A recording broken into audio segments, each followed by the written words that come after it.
Alright folks, gonna do a little crop update here. People have been asking, so I'm gonna start here. This triangle is part of what the cows outwintered on last year, and you can kind of see right here where the line where this was worked this spring and that was not worked. You can see there's grass coming here. There is some alfalfa coming. But what I ended up doing is when I no-tilled into here just straight alfalfa, I went over most of this bottom part here again with that because there really wasn't much coming. But I don't know if you can see there's alfalfa popping up in them open spots. There's clover and alfalfa coming up down in there. You can kind of see it. This is in the part that was not worked, it was just no-tilled.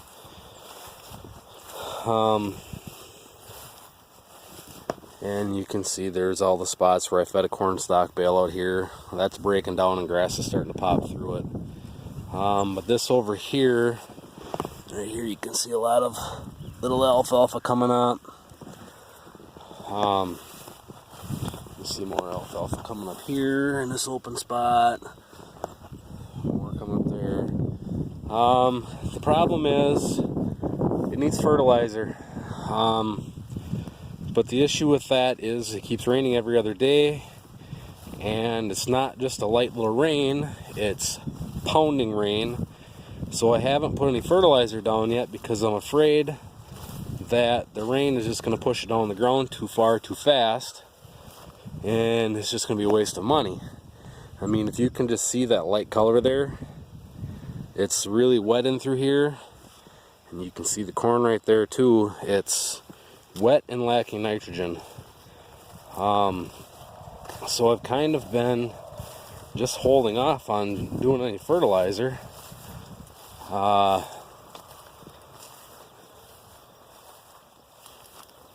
But it needs some bad. In this spot right here, it's been flooded out how many times? Water, this was standing water here 2 days ago. Yeah, you can see right in through there where it's been so wet, and it needs nitrogen.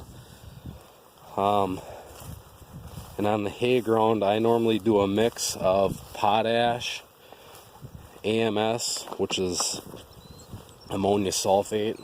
There's urea and sulfur mixed together, and then I add urea to it to get the end units up a little bit.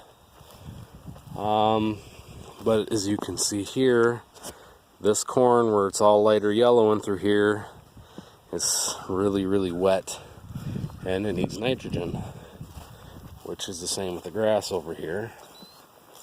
But I'll show you the corn out here that I planted into that new seeding that never came. And like I say, this here I reseeded, so some of the grass was coming here on its own.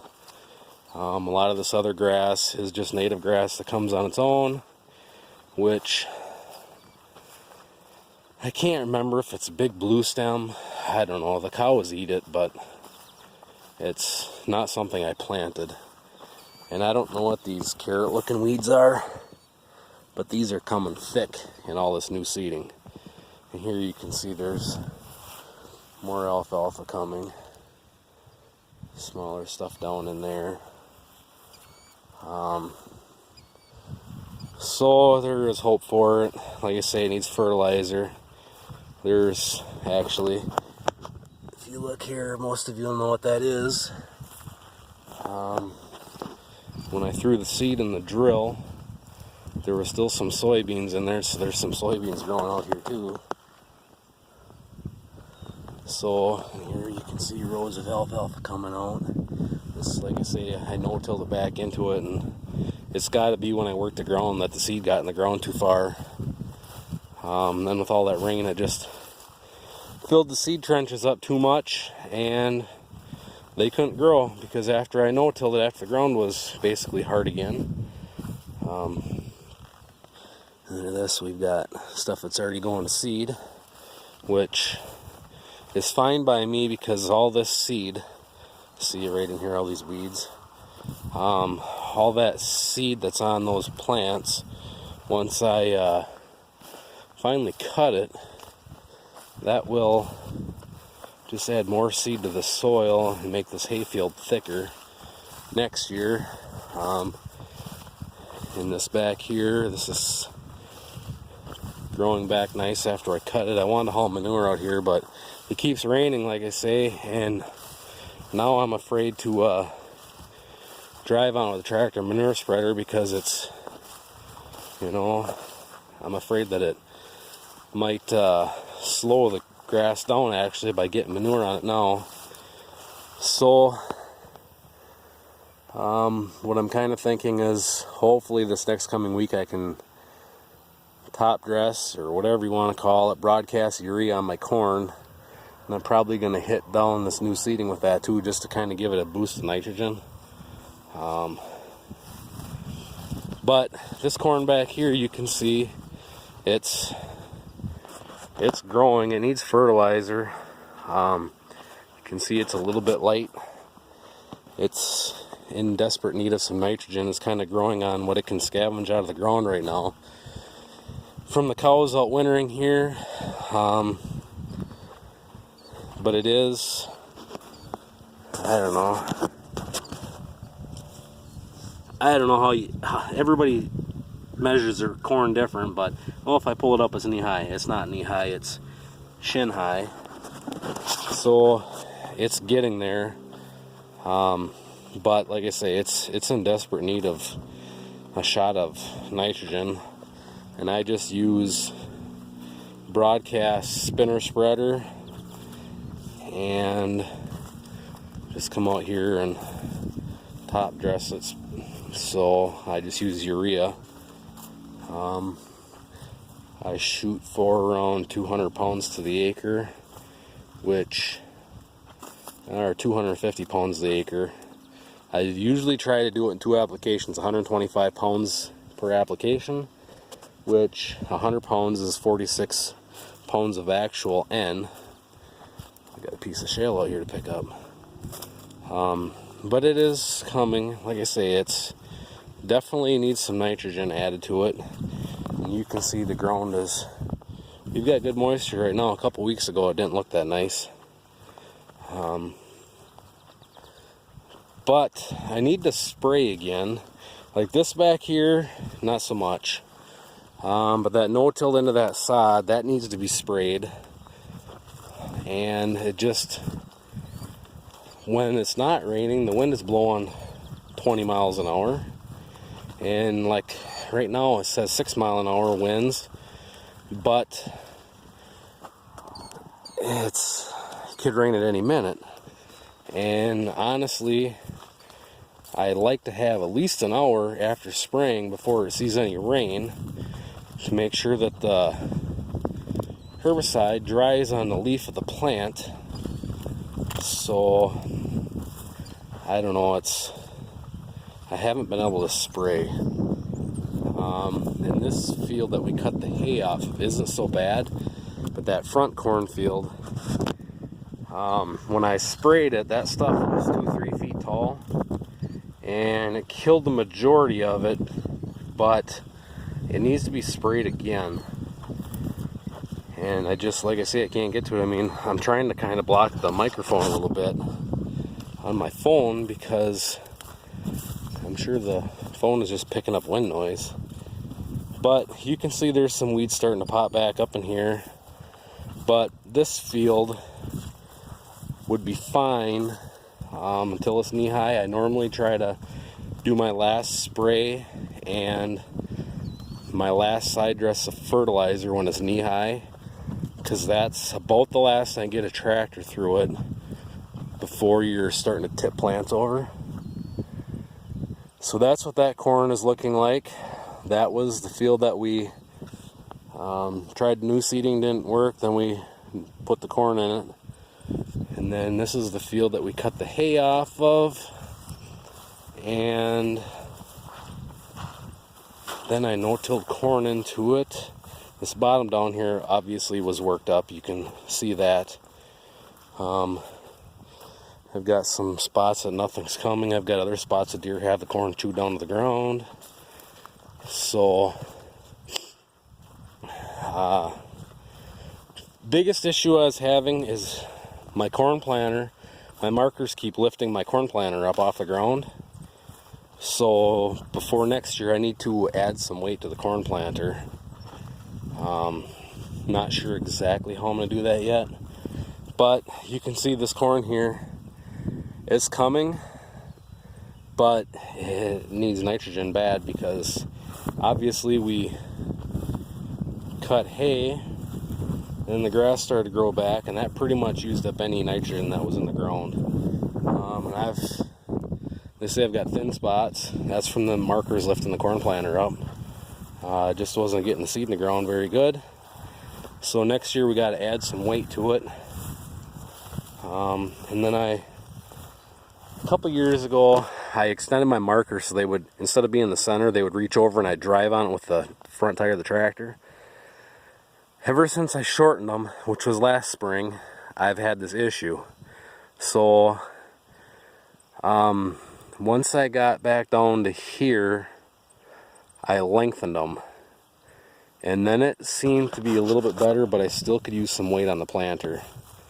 So, for next year, we are going to leave the markers set long so I don't have this issue. But as you can see, I need to respray this because when I sprayed it, a lot of the alfalfa hadn't started growing back yet, and now you can see it is. The alfalfa doesn't bother me so much that it's not dead, nor does the clover. The grass is the biggest thing, because a lot of this alfalfa and clover, a lot of it is seen spray, and it'll never grow knee high again after it's been sprayed. It just kind of gets like this and stays there. But it'll be like that for about another month, and then it'll go to seed. And once it goes to seed, the plant dies, and then any nitrogen that it scavenged, it will release it and the corn can use it. So I'm not as worried about the alfalfa and the clover. It's actually doing me a favor right now. So it's getting me free nitrogen from the atmosphere. But needless, this needs nitrogen put on it. But it is coming. But like I say, it rains every other day, and it's not just a quarter inch; it's an inch and a quarter, and it comes down hard. So if I put fertilizer on it, it's either gonna push it down the ground too far and the plant can't get it, or there's the chance that it could wash away. So I think what we're going to do this coming week, because it does look like it's not supposed to rain for a couple days, I think we're going to give it a split application and do 125 pounds, and then hopefully that'll give it a kick in the hinder and get it growing. Then we can get the second application put on after it's knee high. So that's what that corn is looking like. And the idea of this corn, we're going to combine it, and then we're going to graze it this fall as long as we can. I haven't decided yet if I'm going to broadcast winter rye and oats into it when it's knee high, or if we're just going to wait till we harvest it.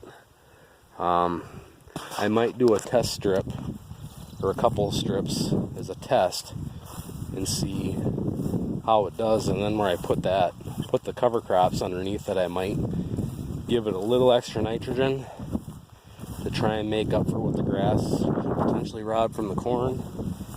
But I'm hoping that I can graze this until we get snow, and if the snow holds off till January, I'm hoping I can graze till January and not have to feed as much hay or corn silage to the cows anyways. So that's the corn. I'll show you the other cornfield as we get over there. But this is second cutting, whatever you want to call it, growing back on this. If you guys remember, this was grazed along with this cornfield. And then I cut down to here far enough that I could get the tractor and turn for planting. I cut this field, and then I just cut this one. You guys remember I did the video of using the 1499. So this is second cutting hay growing back. It's been grazed once, cut for hay once, and now it's growing back, and it needs fertilizer put on it too. But there again, it's, you know, I don't know, what do you do? It's hard to compete with Mother Nature. So that's what this is looking like.